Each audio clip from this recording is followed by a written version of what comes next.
Hello, my name is Gabo Bruno, and in this video I will explain you or advise you which camera to choose or to buy in 2019.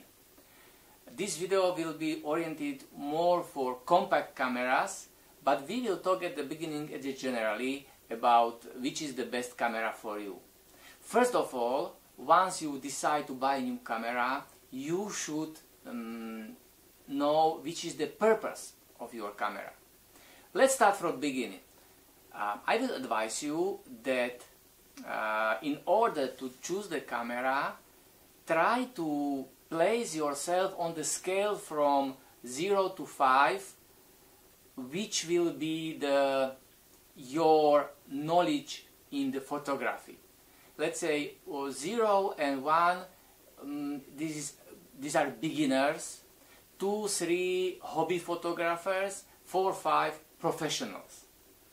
I will not talk about professionals because they do not need the advice, so I will concentrate on the beginners, it means 0, 1, and hobby photographers or experienced photographers, let's say 2 and 3.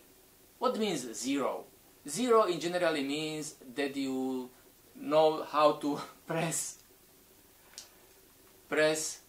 the button and make a shot.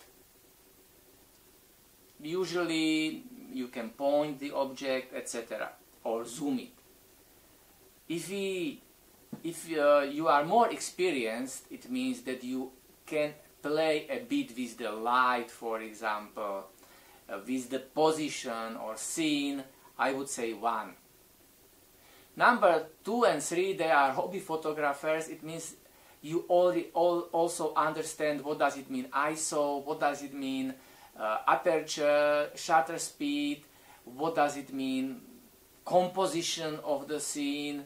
I will explain all this in my videos, but you already made few nice photos, and the photography from your holidays are not just for your memory, but some of them might have some, let's say, art features, or features to be like art photographies. So this is, let's say, 2 and 3. If you are 3, you are close to professionals.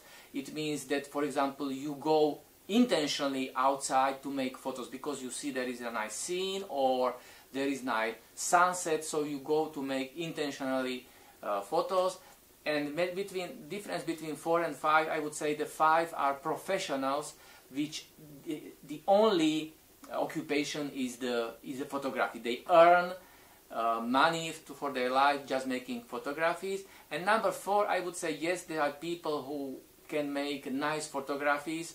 They are professional, they have equipment, but they also have some other occupation or job which they earn money. They are not able to devote or to spend 100 of time with making photos or by earning money by photography. So this is my scale from 0 to 5, and now you can think and place yourself. In this video we will talk mainly about the photographers beginners, it means 0 and 1. This will be the purpose of this video, and the next video I will talk about photographers 2 and 3, it means hobby photographers who already have the equipment. For example, myself, I would say I am 3 experienced hobby photographer. I was never professional, I never earned money on photography, but that's why I think I am the best person to advise you. My photo equipment is value maybe $5,000 in total at the moment, so it's not a huge investment. This is my studio, which sometimes or next time I will explain you how to do it, how to build it. I make videos for YouTube, which you are just watching, but also some sales video, promotional video, etc., mainly for my company and for myself. So I didn't sell officially my photos maybe on exhibitions or on some photo stock site. It doesn't mean that I don't have nice photos or photos which would be able to be sold. Simply I never did it, because even if you have nice photo, you must also play a bit with Photoshop to improve it, etc. And this is not for me. So if you are now, we go to talk about those people who are just beginners. Maybe you are watching this and you might consider yourself somewhere between 2 and 3. It means hobby or experienced hobby photographer, but maybe your wife is 0-1 and you want to buy her a camera. So now I will advise all people who are somewhere between or 0 to 1, mean in the scale of your photography experience and knowledge.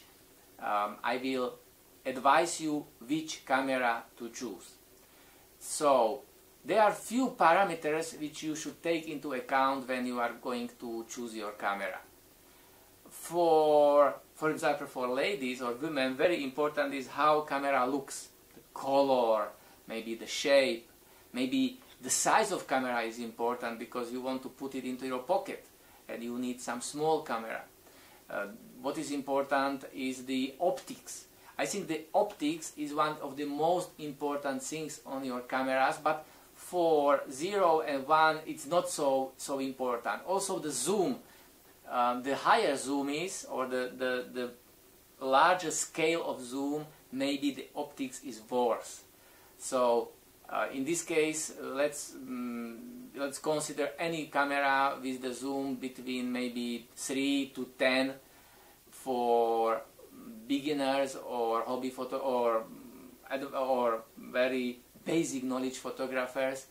And let me now go to the computer and I will explain you which will be the which will be the parameters which I will look at it in order to choose the camera for the beginner or for the people who are on the scale 0 to 1. So let me switch the screen now. So this is Amazon, you are certainly familiar with, and let me check you, or let me explain you how I would make a choose, how I would choose the camera. Here is electronics computers and go to camera, photo, video, and in this tab what is interesting for me is digital camera. So let's go here and allow me to make few presets. First of all, I used to buy some well-known branches or camera branches or manufacturers. So I would go for Canon, certainly Sony. In fact, Sony is the known video camera producer, and many professionals and TVs use their equipment. And recently they also bought from Minolta whole camera system or this camera branch. So now they are producing, the majority of their cameras are successors of former Minolta, and also you can use their lenses, etc. Panasonic is also well-known video camera producer, and for digital photography they use Leica lenses which are very good quality. Nikon, it's the biggest competitor to Canon, and maybe Olympus. So these are the cameras which I would, the brand name maybe Fujifilm, it's also well known. So let me check. Fujifilm, maybe this one. And that's all for the moment for concerning cameras. Photo size sensor is not important, sensor type is not important. In fact, we are talking about the camera for beginners. So let's say zoom maybe 4 to 9 and 10 to 19. It is not important to have very long zoom or multiplied zoom. The more important is to have the beginning, or to have wide angle of your zoom at the beginning of scale. So I will explain you later when I come there. Video maybe 720. It's not wise to maybe take video with such a cheap small camera, but once you don't have any other device, maybe full HD should be okay. the widescreen display size, its view screen is not important, viewfinder, all these cameras have usually LCD, there is no optical, and if we go to price, maybe this is the price. I don't know how it works, it may not work properly, this price choice, and so we will go for this price, and maybe you want a camera with a high rating. So that's my choice, and look what we did, what we got. So here is a camera, is kind of set of camera, 20 megapixels, and there are some accessories. Let me check it. There are two cameras. This is 8x zoom and 20 megapixels. There are same camera but only different colors. So here is some red color. This is some bigger, as you see, is 190. It's a 10 times optical zoom. Wi-Fi, built-in Wi-Fi. Built-in Wi-Fi is not bad because you can shot camera from your mobile phone. Usually they can connect this mobile phone and make the shots and view the photos also from your mobile phone. So there is some Nikon camera here. So let me check what is important parameters for, maybe I should go from the price low to high. Some of these cameras are used. So at the moment, let's start with the new cameras. Here, for example, this Nikon cost $100. I wouldn't go or buy a new camera cheaper than $100 because maybe your camera on your mobile phone might give you the same result as such a cheap camera. In fact, it is important to check there are a few parameters which you should check. First of all is the aperture. In this camera, as you see, is 3.2 to 6.5, and also the zoom.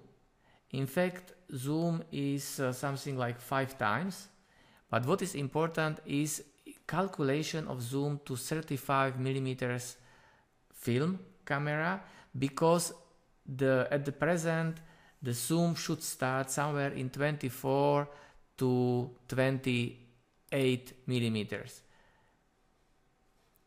And in fact, I will go here. Zoom lens 26 to 130 millimeters equivalent. It's quite good, in fact, for such a cheap camera which cost $100 bucks.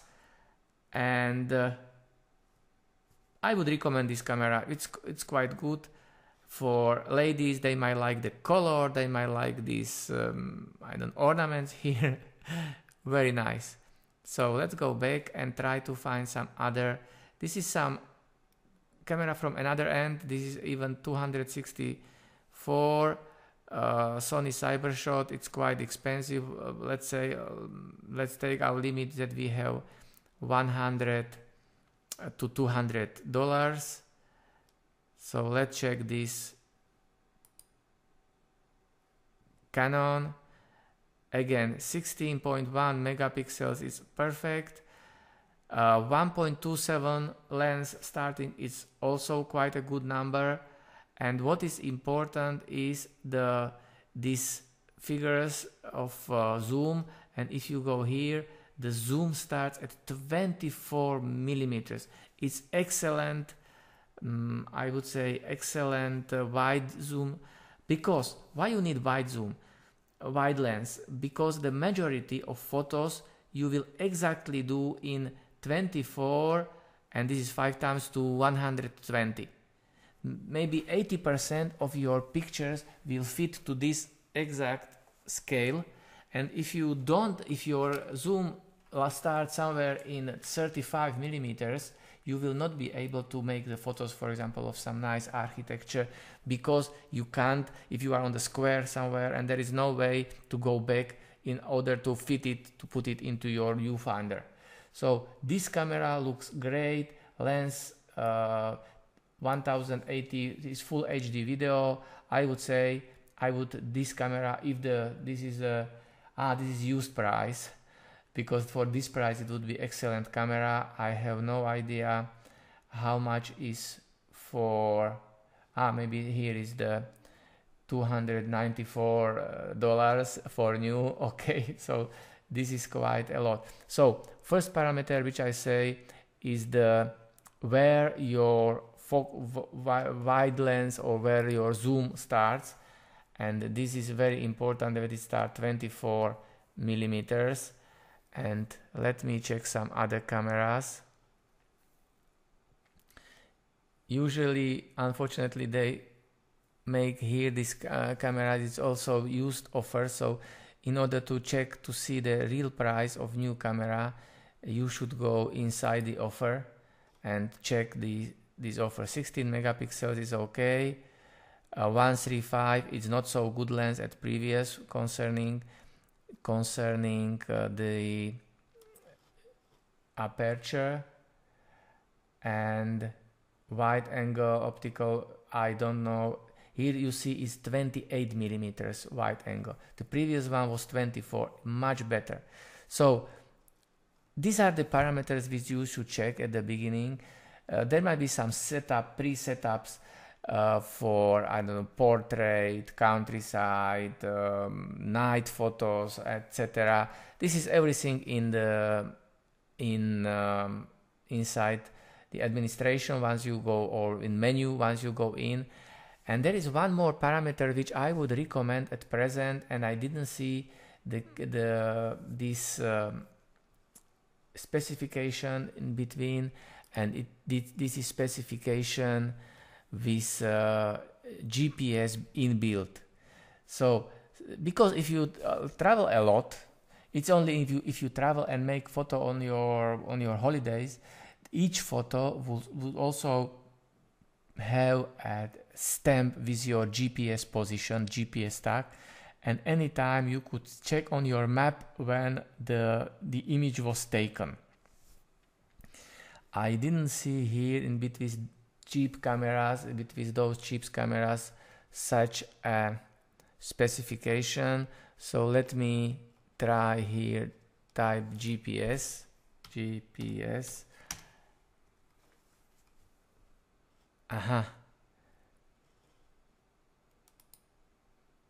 Nikon GPS, Sony GPS, Fujifilm. It takes a lot of time once I click it here. Olympus, Canon, it's not good written here. I don't know if it is typo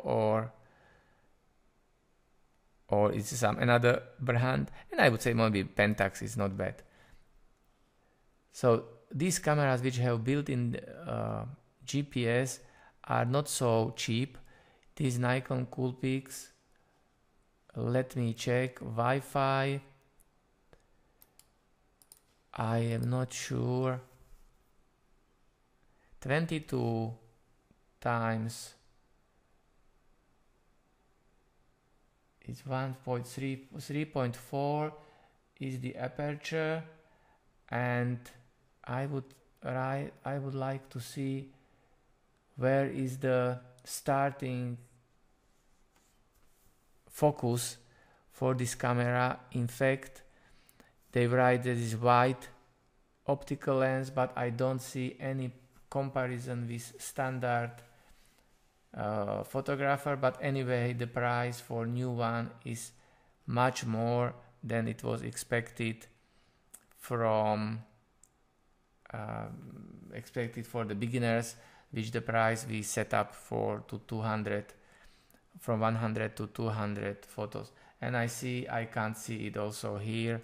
So it's very difficult to buy if you don't have all the conditions inside. They only say that there is a wide angle and 22 times, but wide angle might be 28, wide angle might be 24, and it is very, very big difference if you have your zoom starting in 24 or 28. Okay, so this was quite expensive camera, and in fact to see the real price you must click inside. This is Panasonic Lumix. Let me check. It's again 179 for used, but the new one costs 194, which is within our price range. This is the 1.3.3 for the aperture. It's not very bad, not very good, it's some average. It has built-in GPS. It has 16 times zoom, but I don't see here what is the starting. You see 24 to 384. So this is a very good camera, and I would say maybe for beginners it's excellent camera. With here it is written 24 millimeters power IOS. It's image stabilization. So this is one of the camera if you really want to buy camera to 194, and here is the price. I would recommend this camera as a very good choice. It's on you if you buy used one or new one. It depends on the difference of prices, maybe experience, maybe warranty. But if there is small difference between new and used one, I would buy certainly a used one, new one. And here is another option. These are even waterproof cameras. I have this kind of camera. I will explain you later. But all of them are more than $200, and they have also GPS. They are waterproof. They are shockproof, so they can fall you on the floor without any problem. And that's all. So as you can see, even if I set up here that I want camera between maybe $100 to $200, they still show me some more expensive models, and you must go through. So this Panasonic was excellent. This is another Panasonic. This is Lumix, 20 times optical. Let me check the price and other parameters. So used is 177, and new one I have no idea for a while. The lens is 20 times optical zoom, and here's again you see 24 millimeters. I have no idea how much does it cost as a new one, and here are some reviews. Wow, 1 star is not very good review for this camera. Maybe the customer was unsatisfied. Okay, so let's go back to cameras. So this is how you should continue. What I do usually, I will find 2, 3, 4 favorites on the website, I check the prices, and then I go to standard shop and see the camera, take camera to the hand, check, play with it a bit. If it is more expensive in the shop than in the internet, then I go back home and buy it from the internet cheaper. If it is similar price, I will buy it from the shop. So maybe you don't have so much time when you are in the shop to check all the cameras. So here, if you're at home, go to Amazon or any other camera seller and choose those parameters. So as I said, digital zoom, optical zoom start from 5 maybe to 10. If you go more, okay. Aperture should be 2.8. If it is less, it's much better. If it is worse, don't go over 3.5, because you will not be able to make night photos with the very bad light conditions. And optical stabilization, this is important component. And if you want to invest a bit more, GPS is always a good choice. So that's all for a while. I believe I advise you, and once you are going to, if you have any question, please type it under video or subscribe to my channel, and I will give you more tips. And if I find some really good cameras with ratio price or value to price, I will give you this recommendation in my videos. Thank you, and see you in the next video.